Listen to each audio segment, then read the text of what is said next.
हनुमान जी भगवान श्री राम से लड़ने पहुंचे थे।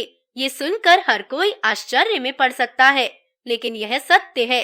इस घटना का जिक्र श्री राम कथा में मौजूद है।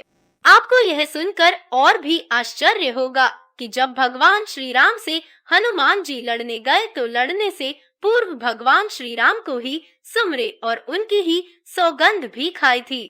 यह घटना अपने आप में एक अनोखी घटना है और इसके बारे में बहुत कम ही लोगों को पता भी है। तो चलिए आपको वह प्रकरण बताएं जब बजरंगबली को भगवान श्री राम से युद्ध करने के लिए जाना पड़ा था। पुराणों में एक कथा है जिसके अनुसार एक बार सुमेरु पर्वत पर सभी संतों ने सभा की। कैवर्त देश के राजा सुकंत को जब पता चला तो वह सभी संतों का आशीर्वाद लेने जा रहे थे। तभी रास्ते में उन्हें देवर्षि नारद मिले। राजा सुकंत ने उन्हें प्रणाम कर उनका आशीर्वाद लिया। इसके बाद नारद जी ने उनसे उनकी यात्रा का प्रयोजन पूछा। राजा सुकंत ने उन्हें संत सभा के आयोजन की बात बताई। इस पर नारद मुनि ने कहा, अच्छा है, संतों की सभा में जरूर जाना चाहिए। ऐसा कहकर सुकंत को जाने का आदेश दे दिया। सुकंत जैसे ही सभा में जाने के लिए आगे बढ़े वैसे ही नारद जी ने उन्हें आवाज दी। इसके बाद उन्होंने राजा से कहा कि जिस सभा में आप जा रहे हैं वहाँ सभी को प्रणाम करिएगा, लेकिन ऋषि विश्वामित्र का अभिवादन बिल्कुल भी मत करिएगा। इस पर सुकंत बहुत ही अचरज में पड़ गए और उनसे पूछा कि क्या ऐसा करना उचित होगा। तब श्री नारद जी ने कहा कि वह भी पहले राजा थे, बाद में संत बने और आप भी राजा हैं। राजा सुकंत ने नारद की बात मान ली और सभा में पहुंचकर उन्होंने वैसा ही किया। सभा के समाप्त होते ही विश्वामित्र श्री राम के पास पहुँचे और अपने साथ सुकंत द्वारा किए गए अपमान की चर्चा की। उन्होंने कहा कि ये संत परंपरा का अपमान है, लेकिन विश्वामित्र जी ने अपमान करने वाले का नाम नहीं लिया। इस पर राम जी ने पूछा, किसने किया आपका अपमान? तब विश्वामित्र जी ने कहा कि ये जानकर आप क्या करेंगे? इस पर श्री राम जी ने कहा कि गुरुजी, आपके चरणों की सौगंध लेकर प्रतिज्ञा करता हूँ कि जिसका सिर आपके चरण में नहीं झुका उसका सिर मैं काट दूंगा। भगवान श्री राम की इस सौगंध का जैसे ही राजा सुकंत को पता चला, वह नारद मुनि को ढूंढने लगे, लेकिन नारद मुनि उन्हें मिले तो वह व्याकुल होकर रो पड़े। तब नारद जी उनके समक्ष प्रकट हुए और तब सुकंत ने सारी व्यथा उनसे सुना दी।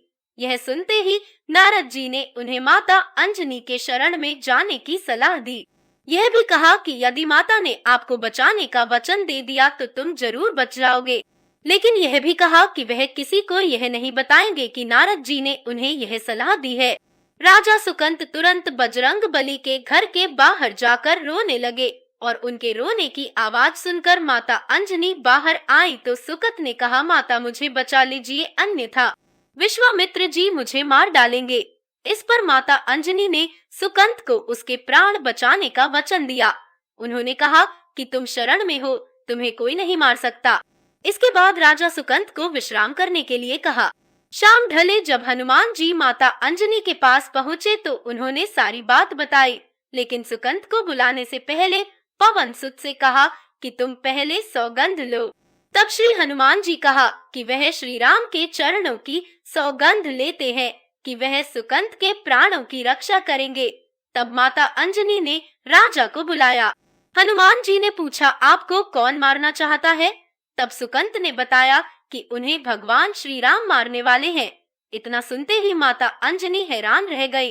उन्होंने कहा कि आपने तो विश्वामित्र जी का नाम लिया था। तब राजा ने कहा कि नहीं, वह तो मरवा डालना चाहते हैं, लेकिन मारेंगे तो भगवान श्री राम ही। हनुमान जी ने राजा सुकंत को उनकी राजधानी में छोड़ा और श्री राम के दरबार में पहुँचे।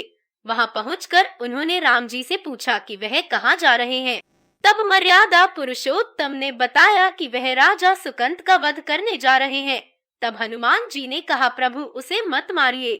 राम जी ने कहा कि वह तो अपने गुरु को वचन दे चुके हैं और अब पीछे नहीं हटेंगे। हनुमान जी ने कहा, प्रभु मैंने सुकंत के प्राणों की रक्षा के लिए अपने इष्ट देव यानी कि आपकी सौगंध ली है। तब भगवान राम ने कहा कि तुम अपना वचन निभाओ और मैं अपना निभाऊंगा। हनुमान जी राजा सुकंत को लेकर पर्वत पर पहुँचे और राम नाम का कीर्तन करने लगे। उधर राम जी राजा सुकंत को मारने के लिए उनकी राजधानी पहुँचे, लेकिन वह नहीं मिले तो वह उन्हें ढूंढते हुए पर्वत पर पहुँचे। वहाँ हनुमान जी राम मंत्र का जप कर रहे थे। राम जी को देखते ही सुकंत डर गए। तब हनुमान जी ने कहा कि राम मंत्र का जप करते रहो और निश्चिंत रहो, भगवान नाम पर पूरा भरोसा रखो। वह काफी डरे हुए थे तो हनुमान जी ने सुकंत को राम नाम मंत्र के घेरे में बिठा दिया। इसके बाद राम नाम जपने लगे। राम जी ने राजा सुकंत को देखकर जब बाण चलाना शुरू किया तो वह राम नाम के मंत्र के आगे विफल हो जाते। राम जी हताश हो गए कि क्या करें। यह दृश्य देखकर श्री लक्ष्मण जी को लगा कि हनुमान जी भगवान राम को परेशान कर रहे हैं, तो उन्होंने स्वयं ही हनुमान जी पर बाण चला दिया।